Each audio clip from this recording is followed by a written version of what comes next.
the Mutual Studios in Washington, I'm Fulton Lewis, and that's the top of the news as it looks from here.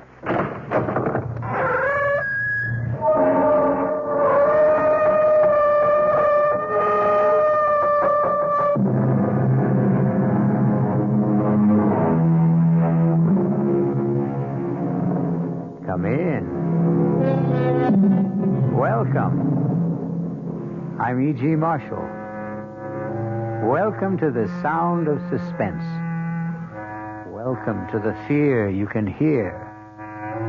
But mostly, welcome to the world of terrifying imagination. The story you're about to hear is a love story. But a love story which begins at the point where many love stories end.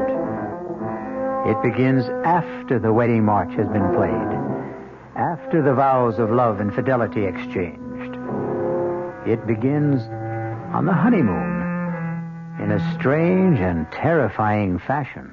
Don't come near me. Stay away from me, Dad. Susan, are you out of your head? I saw her picture. Do you hear me? I found her picture on our honeymoon.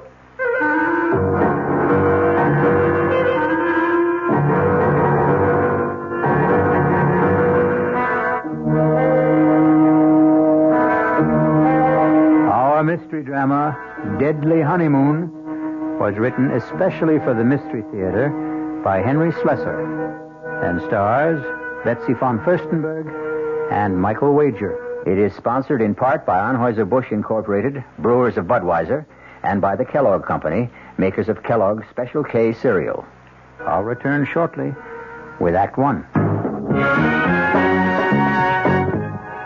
There's nothing wrong with drinking Budweiser sip by sip, is there? Well, the brewers of Budweiser think there's a better way. Sipping's fine if you're drinking wine. But Bud is the king of beers, a hearty drink.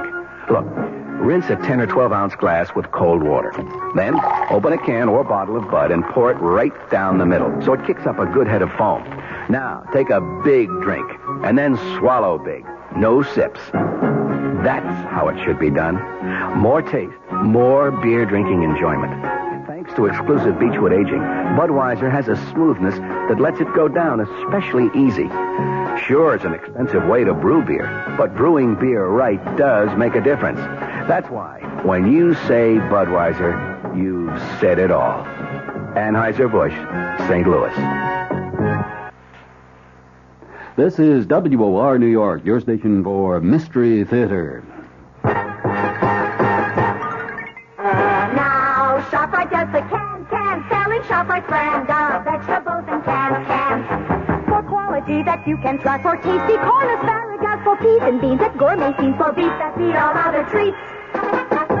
The only vegetables that can compare at all with ShopRite brand are vegetables you feed yourself instead of picking off our shelf. Now's the time to shop at ShopRite Can Blast. Now's the time to stock up while the values last. Stock up on ShopRite soda. 12-ounce cans for 79 cents.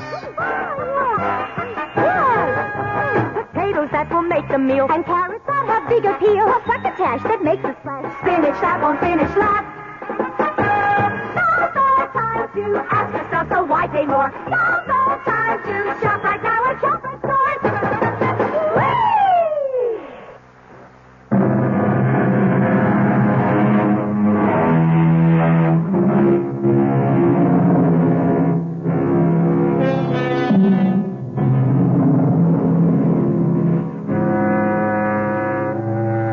Our story begins 36,000 feet in the air on a flight which departed from New York's Kennedy Airport and in another hour will be touching down at O'Hare Airport in Chicago. There are almost 100 passengers on this flight, but an observant stewardess is giving special attention to that handsome couple in seats 18A and 18B. Perhaps it's because all honeymooners have a special radiance. Are you sure you wouldn't like some more coffee? Oh, no, thanks. Not for me. I wouldn't mind a cup. Here you are. Thanks. Just ring if you need anything else. You'd think we were the only people on this flight. As far as I'm concerned, we are. Oh, Dan, I feel absolutely drunk with happiness. Is that a funny word for the way I feel? No. It's a great word, Susan. I was flying hours before we got on the plane. Oh, what time did you say we land in Chicago? About 2:30. Is it far from the airport to the hotel? No, actually, it's only about a half an hour from O'Hare to downtown. About 16 miles. Still, I don't think we'll have time to make Evanston today, do you?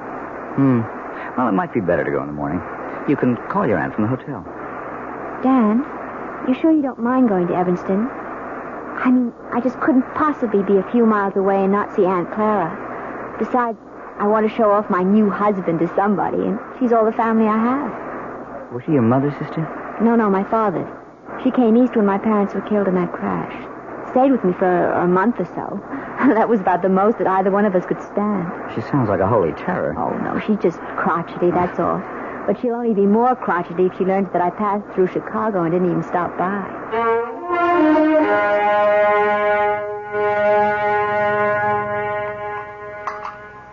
Well, and what kind of work are you in, Mr. Carey? Well, right now, we like to say we're management consultants, Mrs. Rowland. But we also do quite a bit of executive recruitment. I don't understand a word of that. Dan helps corporations find the right people for important jobs, Aunt Clara. His firm is the biggest in the field. Isn't it, Dan? Well, it's always hard to measure business like ours. But it has offices everywhere, doesn't it? In most of the major cities, yes. And now Dan is going to take over the branch in San Francisco. He's going to manage the entire thing. Is that some kind of a promotion? Oh, of course it is.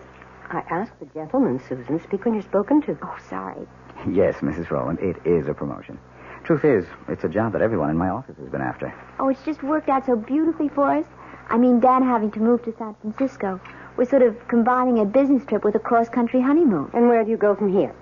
Well, we're planning to stay 2 days in Chicago, and then we're going to Dallas. We're going to cross the Rio Grande into Mexico. I know a great little hotel in Monterey. Then we're going to Las Vegas. To gamble, I suppose? Well, it's no fun going to Las Vegas if you don't gamble a little. Your father never gambled for so much as a dime, Susan. That wasn't the way he made his fortune. Well, I promised not to bankrupt the family, Aunt Clara. Anyway, we're just staying in Las Vegas overnight, and then going to Los Angeles. 3 days later, I report to work. Thoroughly exhausted, of course. Well, that's your idea of a honeymoon. I hope you enjoy it. Susan, I suppose lunch is almost ready. You want to help me bring it out? Oh, yes, of course. Kitchen's this way in case you've forgotten. The truth is, I have. I'm glad to be able to talk to you alone for a minute, Susan. Did you like Dan, Aunt Clara? Isn't he good looking? Older than you, isn't he? What difference does that make? How long did you know him? Oh, we met at a party at the Williamsons. Do you remember my friend, Tracy Williamson? Didn't ask you where you met. I'm asking you when. Well, it was about 3 weeks ago. 3 weeks? Oh, for the love of heaven, Susan. Aunt Clara, the time you know somebody isn't always the most important thing. He's practically a stranger. How can you be sure of anything about a man you've known for 3 weeks? From the time we met, I saw Dan every single day. Susan, when a girl is all alone in the world, when she has independent means of her own... Addie, don't start in about Dan being a fortune hunter. I don't have that much money, and it's all in trust anyway. And I assure you, Dan earns enough income to take care of us both very well. Well, I'm sorry, Susan. I know I don't have any control over what you do. You're too old for that. But I've seen something of the world, too, you know. And the most important lesson I've ever learned is never trust a stranger. Oh, Aunt Clara, that's ridiculous. Now, can we bring out the lunch?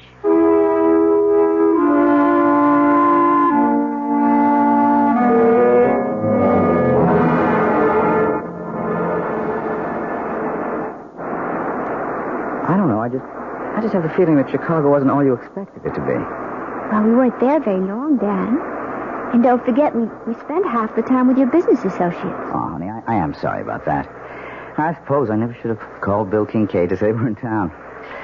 Should have known he'd insist on getting together. Oh, it wasn't that bad. I just didn't know what he was talking about half the time. All those office politics. Yes. Well, Bill loves to gossip. But you can see what I mean about the San Francisco job. Everybody in the company wanted it. They'll never get over resenting me for being picked. But I am sorry if you were bored. It's all right, Dan, really. After all, I inflicted Aunt Clara on you.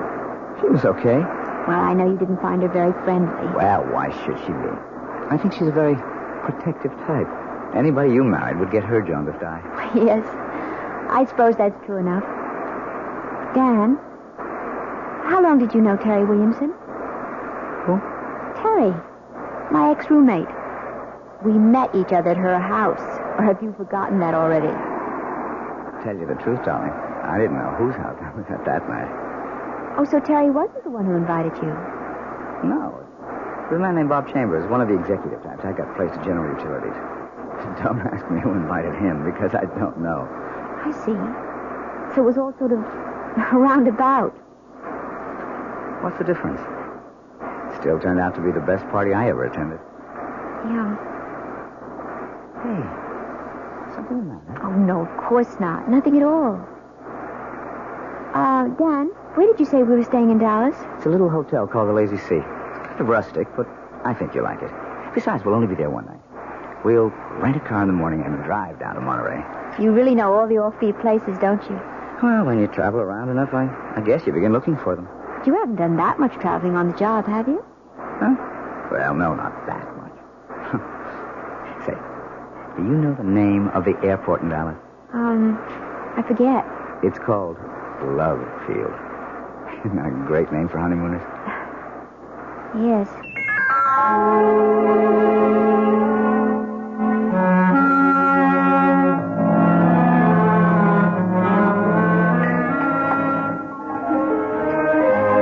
Hi, Susan. Oh, there you are. I was starting to worry. No, I had a little trouble with the phone lines back to New York, but I got through okay. Everything all right? Yeah, sure, everything's fine. Hey, you look a little strange, though. Oh, no, I'm all right. I had a drink while I was waiting for you. Say, you better watch that tequila. It sneaks up on you like a bandito. Actually, something sort of funny happened. What do you mean? Dan, when we were in Chicago in that restaurant, I forget the name of it. The place we went to with Bill? Yes, when you and your friend were talking about all the office politics back in New York, I saw this man looking at us. What man? Well, he was at the bar. I'm not even sure why I noticed him.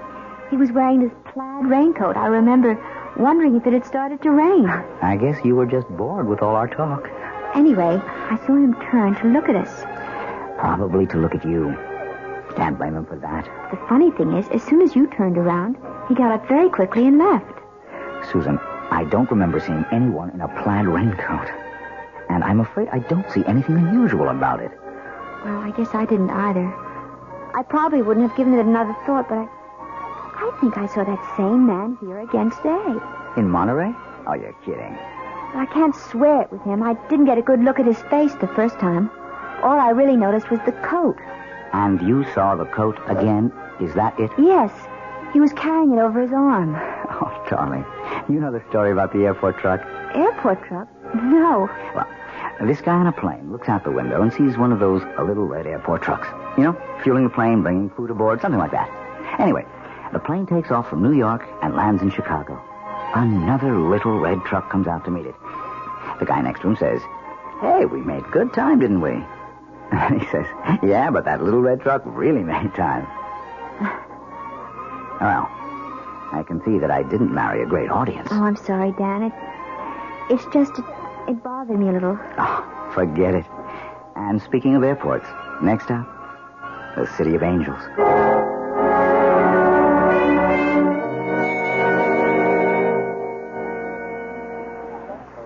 Let's see. I wonder if they have this week's digest. Oh, I see it. Excuse me. Yes? You're Mrs. Daniel Carey, aren't you? Why, yes, I am. Do I know you? No, Mrs. Carey, but I know you. Saw your husband leaving the hotel about half an hour ago. Were you planning on meeting him? Wait a minute. I've seen you before.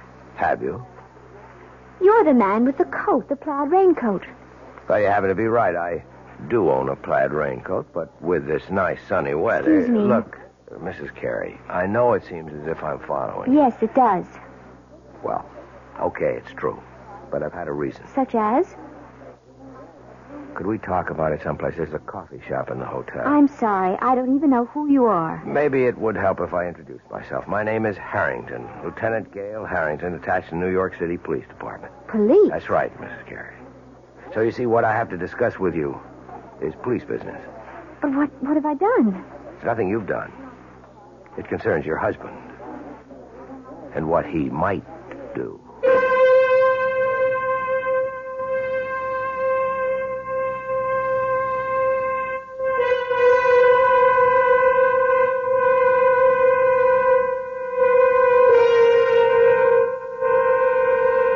It looks like Dan and Susan Carey's honeymoon is in for a surprise. Or perhaps more than one. Maybe Susan will soon wonder if her Aunt Clara wasn't right about a number of things, including her cynical advice about trusting no strangers. We'll find out about the new stranger in Susan's life when I return shortly with Act Two. And now another tale of the ball and chain.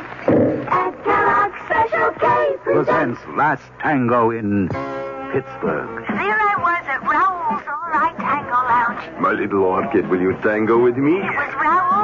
You're a splendid dancer. But what was that? I was what? That sound effect. Oh, I'm a few pounds overweight, and this ball and chain points out how my extra weight can get in the way. I'm pointing you back to your chair. Our heroine decided to lose that extra weight. She exercised and ate smart at every meal, starting with a Special K breakfast. A bowl of Special K skim milk, tomato juice, and coffee. It's less than 240 calories, 99% fat-free, and 100% delicious. After a while, she was rid of the ball and chain and back at Raoul's. Darling, you're looking fantastic. What a happy ending. What ending? We're just getting started. Raoul, get lost. Your happy ending could begin with the Kellogg's Special K breakfast. And that's another tale of the ball and chain.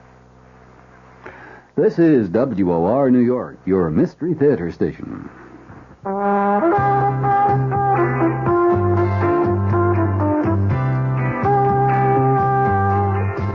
No matter what you're saving for, that's what Suburban Savings for Suburban. Suburban Savings offers you a regular savings account with flexibility. You can add any amount to your account whenever you wish. Withdraw whenever you want. Suburban Savings pays a 5.25% annual interest rate on regular savings paid quarterly, which earns an annual effective yield of 5.47%. Interest is compounded continuously from day of deposit to day of withdrawal, as long as $50 is maintained in the account to the end of the quarter. Come into Suburban Savings and open an account with flexibility. Our regular savings account in New Jersey at Bayonne, Edgewater, Elmwood Park, Emerson, Hackettstown, Morris Plains, Nutley, Paramus, and Sparta.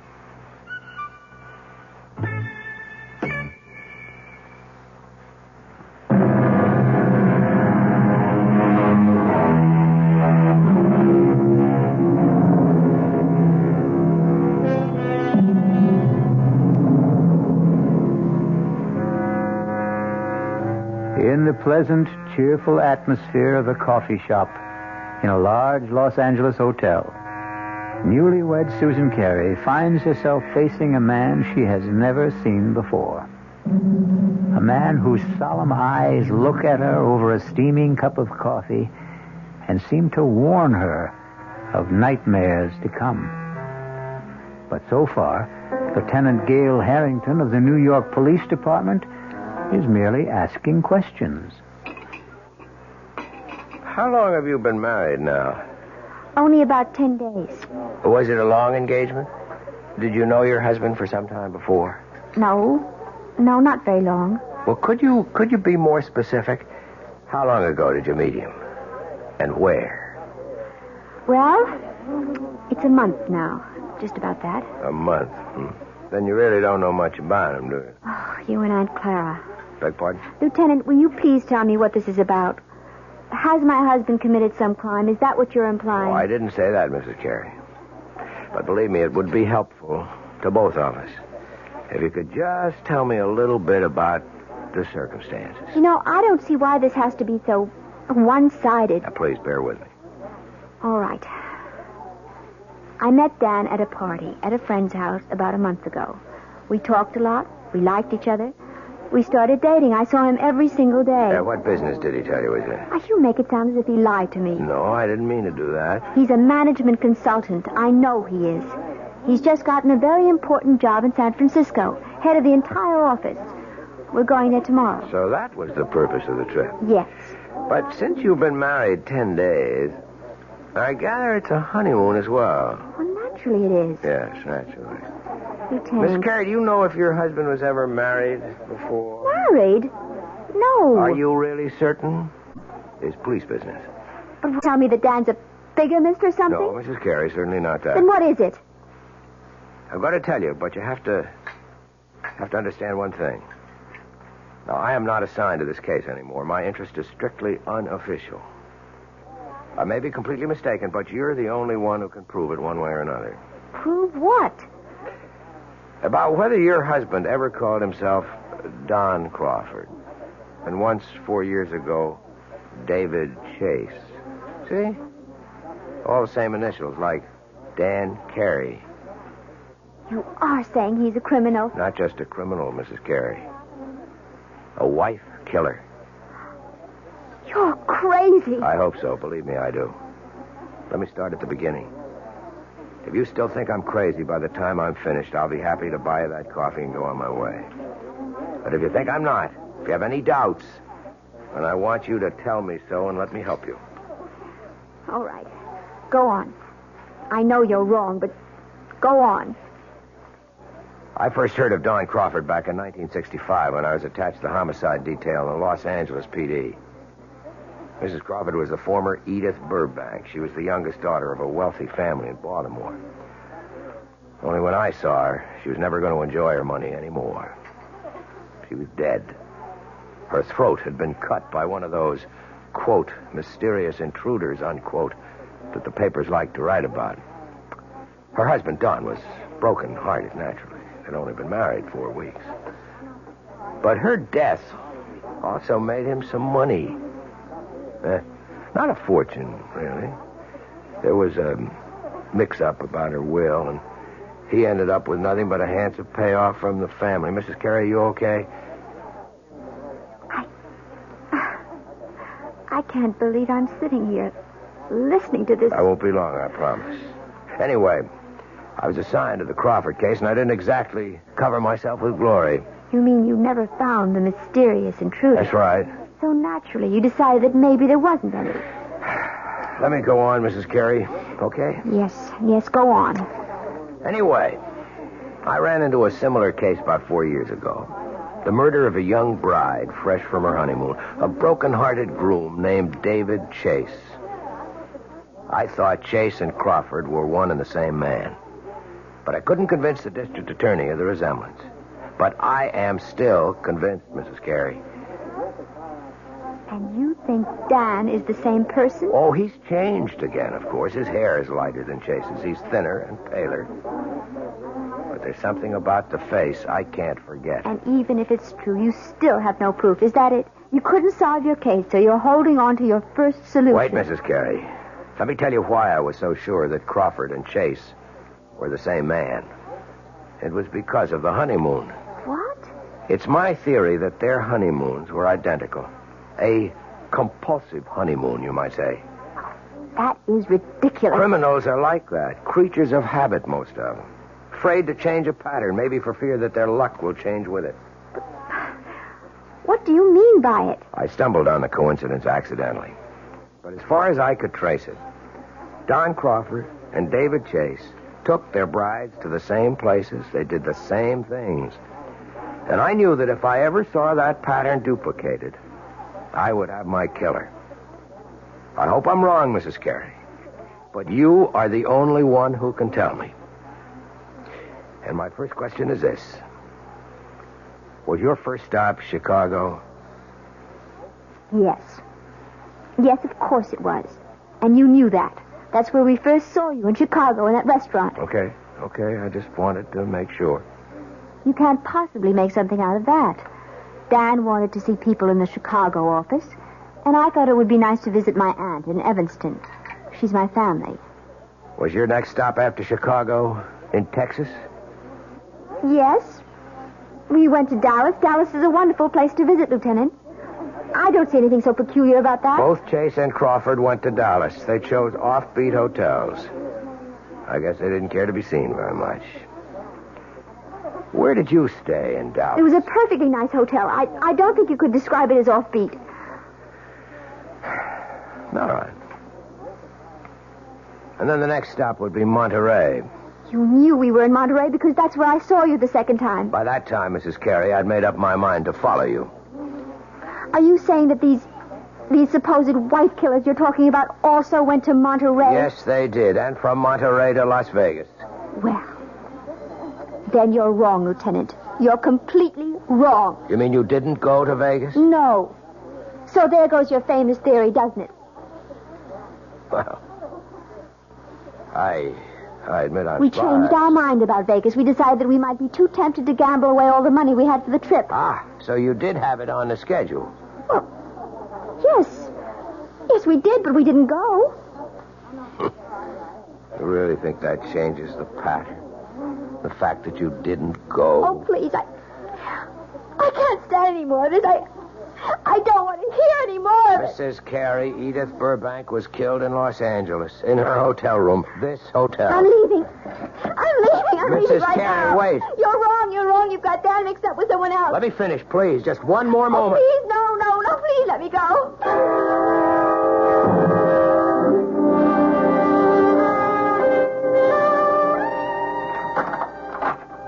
Well, there you are. Oh. I didn't realize that you were back already. Yeah. I told you I wouldn't be gone more than half an hour. I thought you'd be in the room. I went downstairs to get a magazine. Didn't they have any? Well, I guess I forgot to buy one. I got to looking in the windows of the dress shops, and I forgot my original purpose completely. Susan, are you okay? Of course. Why do you ask? I don't know. You've got that funny look in your eyes again. Have I? Doesn't matter. They're still the two most beautiful eyes in the world. Hey. What is this? Don't tell me the honeymoon's over so soon. Why do you say that? That was like kissing a snowman. I guess I just don't feel like myself today. I think maybe all this traveling has worn me down a little. Oh, I'm sorry. Well, we don't have much further to go. Just one more plane trip to San Francisco. Yes. Look, maybe you'd rather not go out tonight. Maybe you ought to stay in, order some dinner in the room. I don't mind. But you wanted to go to that restaurant, the one you told me about. You've been looking forward to it. The Landmark? Yeah. Well, I did want to try the place. It was supposed to be really spectacular. But you've never eaten there before. Well, no, how could I? I've never been in L.A. before. I was thinking today that, well, you seemed to know the city so well when we drove around. You didn't seem to have the slightest trouble. The streets are very well marked in this town. It's really a pleasure to drive here. Look, you know what I think? I think you ought to take a nap before dinner. Yes. I was thinking of lying down, but I don't think I can sleep. Okay, then. Just read your magazine. Wait a minute, you haven't got one. I'll take care of that. Where are you going? Going to get my bride something to read. How about a nice magazine about cooking? You know, I never did ask you if you can cook. Just get me a news magazine of some kind, all right? Uh-huh, the brainy type. I should have known. See you in 10 minutes. I'll take the key so you won't have to get up. Yes. All right. Oh, dear God. It can't be true.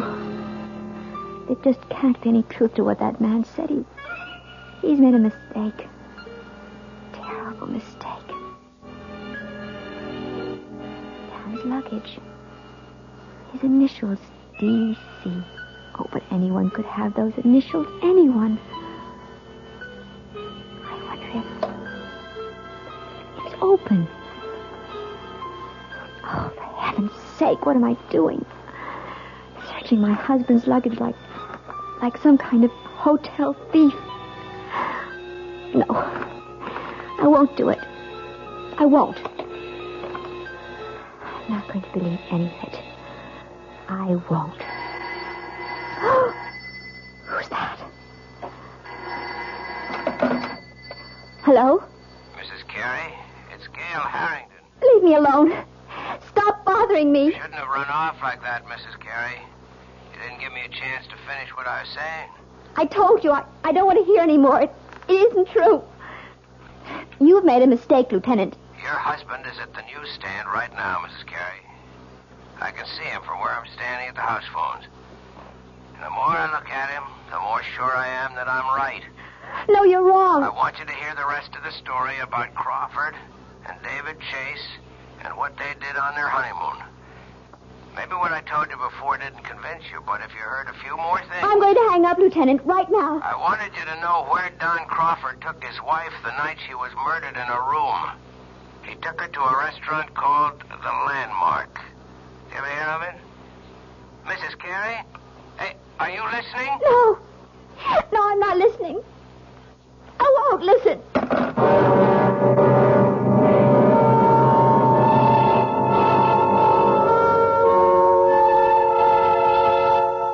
And so Susan Carey seems to have a date at the Landmark restaurant in Los Angeles with her loving husband, Dan. If she keeps the date, something tells me that she's not going to do their cuisine very much justice. Because one needs peace of mind to enjoy good food. Fear affects the salivary glands, and terror ruins the taste buds. I'll be back shortly with Act 3. I'm Hy Brown, producer of Radio Mystery Theater, and I'm most enthusiastic about this new adventure in modern radio. Here's what listeners are telling us. Your program was absolutely great. Don't oil the door. Or again, you've got yourself a winning show. We'd like your reactions, too. Right now, we're in the last week of our drawing for 50 prizes a week. 2 AM/FM stereo phonos, 2 travel clock radios, and 46 anthologies of modern suspense. Just mail your name and address, and you're eligible, to Mystery Theater, Box 50, Radio City Station, New York, 10019. That's Box 50, Radio City Station, New York, 10019. Entries must be postmarked no later than Saturday, January 26th. Offer good everywhere unless locally prohibited. This is WOR New York, your Mystery Theater station. An invitation. This is Peter Roberts. Join us Sunday morning, 8:15 to 10 here on WOR for Rambling with Roberts. 2 hours of music, specially selected for Sunday morning listening pleasure, along with bits of weather information, news headlines, bits of trivia, such as the fact that a man from Onowa, Iowa, received a patent for what he called Eskimo pie, which was ice cream coated with chocolate. It all happened in 1922. It may not seem like very much in the way of history, but it does take place, these little bits of trivia and information, on Rambling with Roberts. So, of a Sunday morning, make a note. 8:15 to 10, right here at 710 on your dial, come Rambling with Roberts. You don't have to give us an RSVP. Just be on hand. Thank you.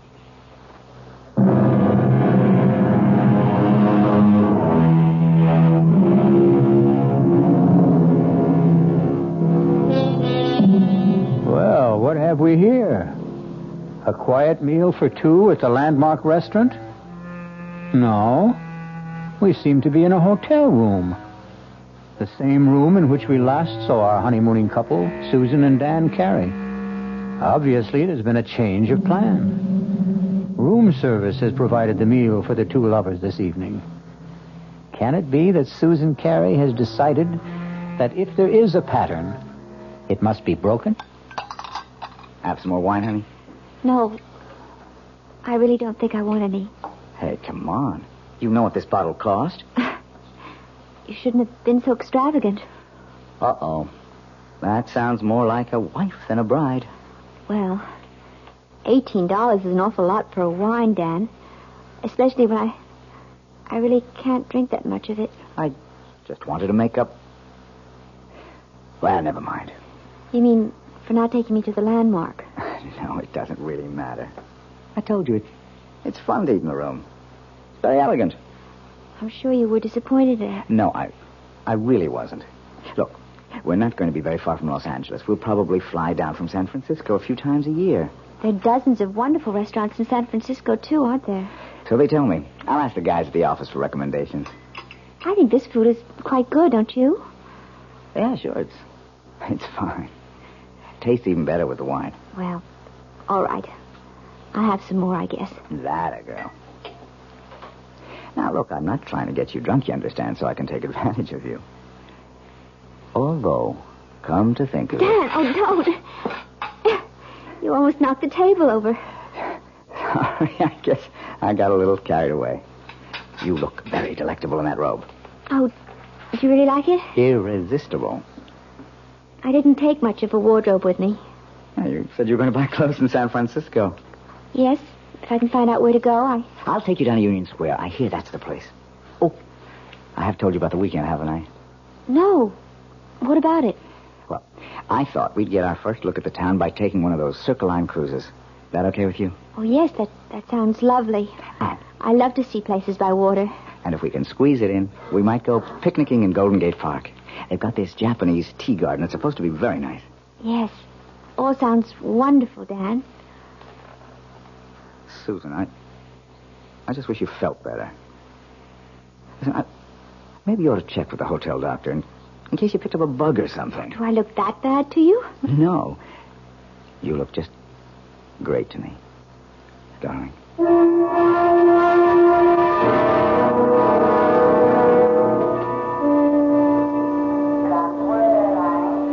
Yeah, I think that'd be a good idea, honey. Reserve the car ahead of time.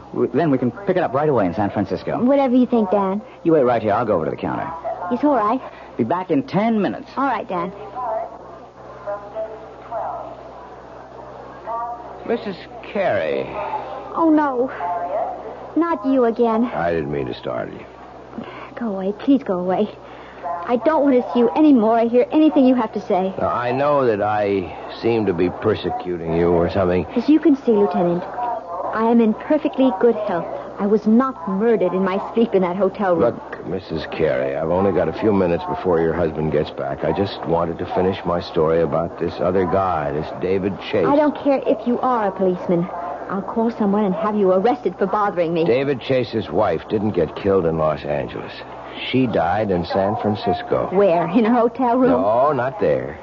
But they stayed at the San Remo. Is that where you're staying? Yes, but millions of people do. No, there wasn't any mysterious intruder this time. In fact, Mrs. Chase's death was listed officially as an accident. She had a little too much to drink at dinner, and her feet got tangled up on top of a very steep hill. The fall broke her neck. It was her very first day in San Francisco. She and her husband had quite a day, too. They took one of those boat cruises to see the city. Then they went to Golden Gate Park, to the Japanese tea garden. Miss Carey, are you okay? No. No, I'm not okay. How could I be? That night they went to a restaurant called the Vendome. That's where the lady drank too much, at least according to her husband. Oh, dear God. Listen, Mrs. Carey, I can't follow you anymore. I've got a job to get back to. I want you to take this. Gun. Quiet. Don't draw anyone's attention to us. Just take it. If I'm wrong and you don't need it, fine. Just throw it away. No. I don't want I it. cannot have you on my conscience, don't you understand? All right. Yes, all right. I'll take it. I still say you're wrong. I hope so. But I don't think I am.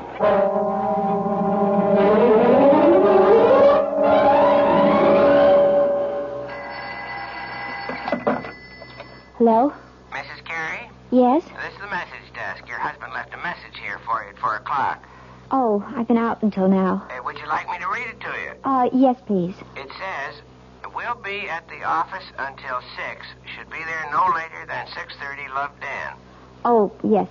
Thank you very much. Welcome. Bye. Bye. $6:30. $6:20 now. Oh, God. do I keep staring at his luggage? Why can't I just forget about it? No. It isn't dishonest. It's just something I have to do. No, nothing in this one but clothing. This one has papers and things. All his documents. Birth certificate. Honorable discharge. U.S. Navy. Daniel Eldon Carey. That is his name. It is. That man Harrington was wrong. Doesn't this mean he was wrong? Or does it just mean that... No. I'm not going to start thinking that way. These look like photographs. Maybe it's family. Oh, no, wait. This picture is signed. Such a pretty girl. To Dan.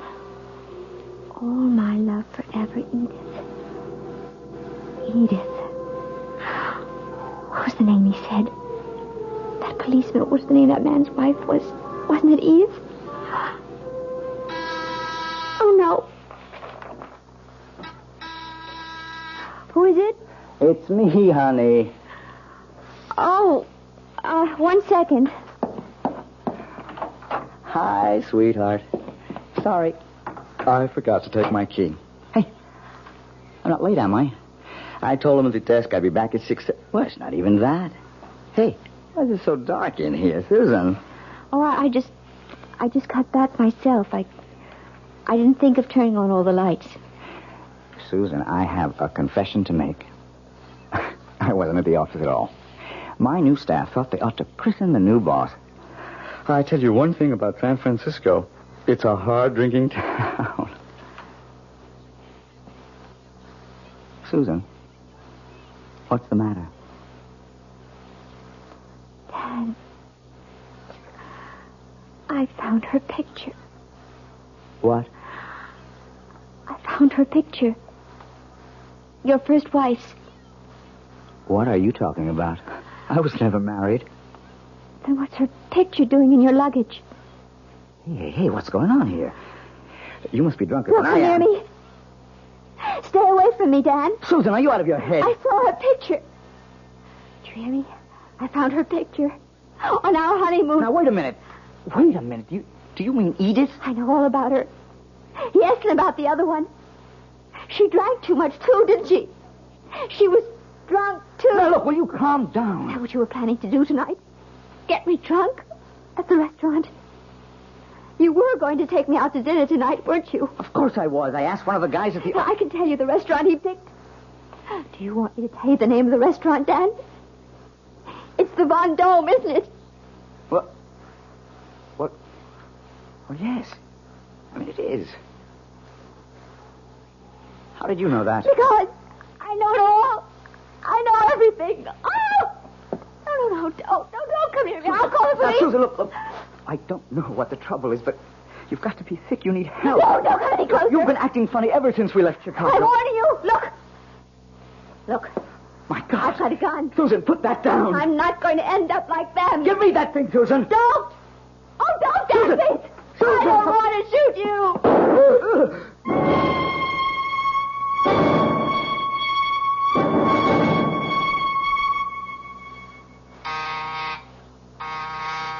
One second. Wow. Mr. Harvey? Mrs. Carey, I didn't know that you were... Look, let me just get a shirt on. I was just shaving. I'm sure you're surprised to see me, aren't you? Yeah, I am. I didn't expect that you'd... what brings you back to L.A.? I'm sure you know, Mr. Harvey. That is the right name, isn't it? Not Harrington? I guess that means you know all about my little joke. The gun wasn't a joke, was it? The gun was real. Now, look, I can tell you're upset, but I didn't mean any harm. I mean, I like Dan. I really you do. You despised my husband, Mr. Harvey. Why don't you admit it? You hated the fact that he got the job you wanted in San Francisco. And all you got was an assistant manager's job in Chicago. You are wrong. I just thought it'd be a good gag, a good joke on Danny boy. Yes. I've heard about your reputation. The great practical joker. You thought of a great one this time. Yeah, but that's all it was. You gave Dan the itinerary for our honeymoon trip. You were just being helpful, of course. You gave him all the names and places, all the benefit of your traveling experience. That was the gag. See, I thought if Dan took you to all the places I listed for him... You even knew about Edith, the girl he was once engaged to, the one who died. She became his murder victim in your little fantasy. What did you think would happen, Mr. Harvey? Did I get frightened enough to kill Dan so that you might get the job he took away from you? Listen, is Dan all right? I thought you might want this back, Mr. Harvey. Your gun. Oh, now, wait a minute. Don't do anything stupid. Oh, you don't have to worry. I found out that I'm a terrible shot. Then Dan's alive? See for yourself. Hello, Marty. Dan! Thank heavens you're okay. Look, Dan, I didn't mean for anything serious to happen. See the bandage, Marty? Just a flesh wound in my arm. I'll be okay. I'm glad to hear it, Danny. Honest, I am. Mm-hmm. But I am learning to use my left arm, though. Wait a minute. Oh, no, don't, please. I didn't mean it. Don't hit me again. Relax, Marty. I've got better things to do. I've got a honeymoon to finish. Although with any luck, it'll never end.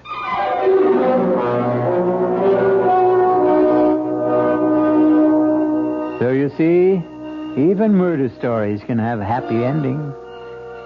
Martin Harvey may have spoiled Susan and Dan's honeymoon, but that doesn't mean he managed to spoil their marriage. No. If that's going to happen, Susan and Dan will take care of that all by themselves. I'll be back shortly. Hello, this is Joe Franklin. Ladies and gentlemen and boys and girls, for the very latest in nostalgia, for the ultimate in remembering, please join with me on Saturday nights from 9:05 to 11 o'clock, where memories are truly happening right here over WOR Radio. It is my privilege to present radio's original Memory Lane program, but positively the original. And whether it's Al Jolson or Benny Goodman or Louis Armstrong or Eddie Cantor or Harry James or the Dorseys, Mario Lanza, Gene Krupa, the young Frank Sinatra, George M. Cohan, Bing Crosby, Bogart, Lombard, Cagney, and all those happy times of radio's comedy and drama and soap opera. We have it fascinatingly, and all the sounds are reproduced crystal clear Saturday nights from 9:05 till 11 over WOR Radio. Yours truly, Joe Franklin, hosting Memory Lane. Tune in. WOR New York, your station for Mystery Theater. This is Sherry Henry. All New York knows it lost its governor recently when Rockefeller resigned. And we all know he's concerned now with his new commission on critical choices for America. But not many of us really understand what that commission is all about. Well, we'll all know more tomorrow afternoon when Henry Diamond, the executive director of that commission, divulges goals and directions. It's on the Sherry Henry program at 2:15 on WOR Radio.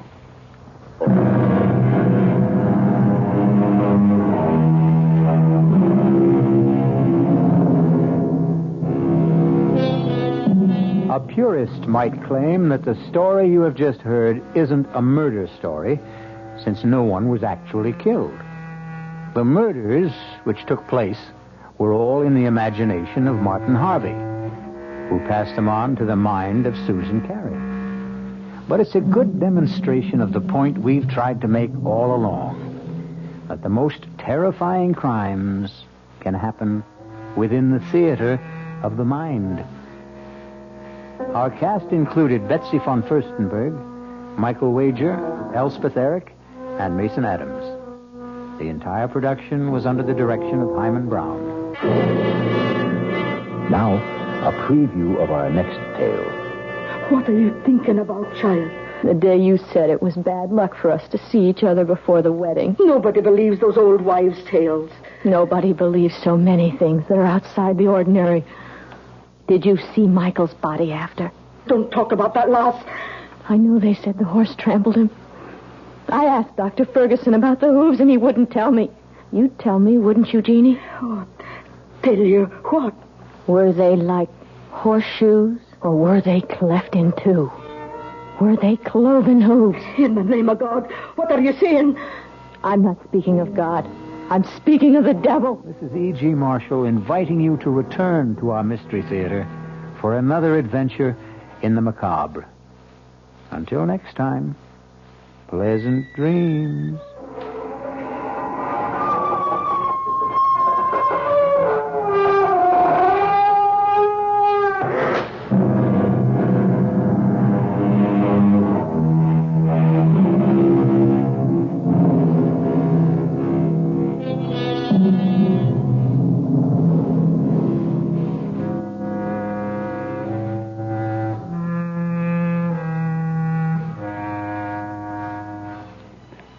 The WOR Mystery Theater was brought to you by ShopRite Supermarkets, where you get a lot more for a little less, and by Suburban Savings, with offices throughout North Jersey.